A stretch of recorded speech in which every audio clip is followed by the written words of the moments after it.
every issue. I try to look at every issue separately, look at every proposal independently, and gauge what's in the best interest of many people. What's your view of the legislature? I guess we now know 22 Democrats, 13 incumbents, and that math isn't going to add up. 13 and 9, 22. I haven't even seen the total. I understand that the Democrats, that my party has kept the House and Senate, and I'm pleased with that. Dr. Mills, last night, though former Governor LePage didn't fully concede, he said something along the lines of, abortion must matter more to Mainers than heating oil and things like that. What do you have to say to that? We're not debating anymore. We had 5 debates. That was enough. I think, he speaks his mind. I speak differently. His words speak for themselves. Did Senator Collins call to congratulate you? She's emailed or texted. She communicated, yes, her congratulations, yes. Did you get to finish that call with Angus King? No, I didn't. He emailed. I should have invited him back to Becky's. How much sleep did you get last night? Enough to get up today and look at the new dawn, the new day, and be pretty excited about things to come. As Democrats look to 2024, is there something from your race you think they could learn? 2024, nationally, I have no idea. I mean, look, I've tried to connect with as many people as possible, both by my messaging and by meeting and greeting and walking main streets and going to diners and clubs and shops around the corner and mill gates, and see as many people as I can and listen to them and hear what's on their minds. I think that is the most important thing in any campaign. Governor Mills, it was a long campaign, back and forth, dueling ads. What do you have to say to people who didn't vote for you? Well, as I said last night, I welcome their thoughts as well. I'm here to listen to them too. They have ideas. I respect them. I care for them. I want to make their lives and livelihoods better as well. I want to improve the lives and livelihoods of all Maine people. You won. The governor of Kansas won the election. The governor of Michigan won the election. New Mexico, sort of the same group that you were historically elected. My friends, yeah. Any contact with them, or how do you opine on the firstiness of your reelection? The firstiness? Yeah, I made up that word. It's like a Colbert word. Yeah. I'm in touch with Gretchen Whitmer, Laura Kelly, Michelle Lauren Grisham, and others pretty regularly, and Kate Brown, who's now term limited. But excuse me. We stay in touch fairly often, and I'm very pleased with their victories too. You made history again last night, right? Did we? You did. Okay. First woman elected, first woman reelected. Oh. That kind of thing. That's where I was going with that. Oh, sorry. okay. Yes, we made history last night, Phil. Feed me another question. It's very exciting, and Kathy Hochul as well, of course. And it was interesting. There was some doubt cast upon her reelection. I didn't doubt it myself, but I'm not a New York voter, and I'm so glad she won.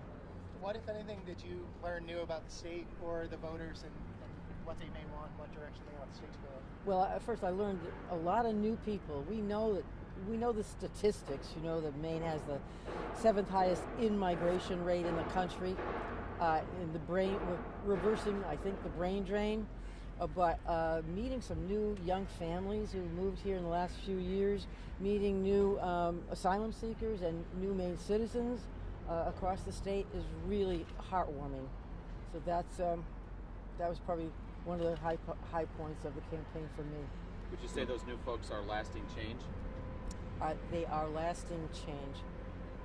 They all bring something new to the table. They bring something new to Maine, and they bring new workforce, new talent, something we've been asking for, hoping for many years, and that's exciting.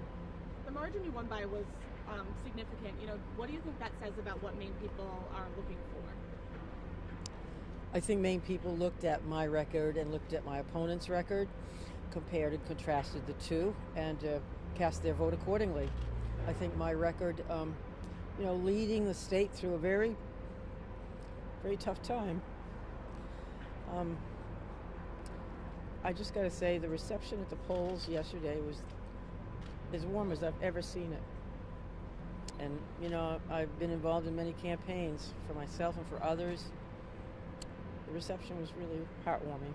Seems like that makes you emotional. We don't see you emotional often. Why is that? I'm tired. No, it was emotional. When people come up to you and say, you saved my life.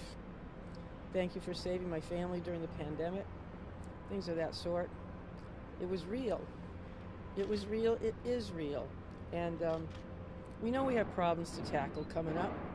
Nobody's minimizing the problems of heating oil prices and gas and groceries and electricity. We're going to tackle those problems as we've tackled the problems in the past, and that means with serious leadership and listening to people and telling the truth.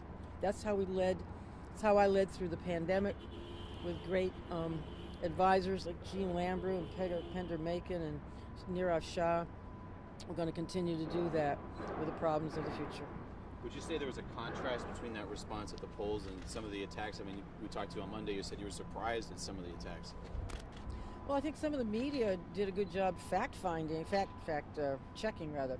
Some of the folks in the media did a good job fact checking some of the things my opponent was saying, but the ad stayed up, which is a little frustrating when you say that ad is a blatant lie, but it stays up on air. It's pretty frustrating, but apparently it didn't have much effect. So there you go. So you brought up comparing, the voters compared your record and former Governor LePage's record. What was it like searching for re-election, using your resume, but he also has a resume of his own. What was that like throughout the campaign, throughout the months? Look, we both put it out there for the people to decide, and the people decided. All right, last one. What are you ordering for breakfast? Oh boy, I smell bacon. Whatever. There's always a great platter of pancakes, local maple syrup, whatever's hot off the griddle. Thank you all. Thank you. I think Jackie needs a pardon now. I'm out of handing them out. Thank you, Can guys. you have one for me, please? Thank you all for reporting on this campaign as well as you have, and I respect everything you do. I look forward to working with you too. Thank you. Governor.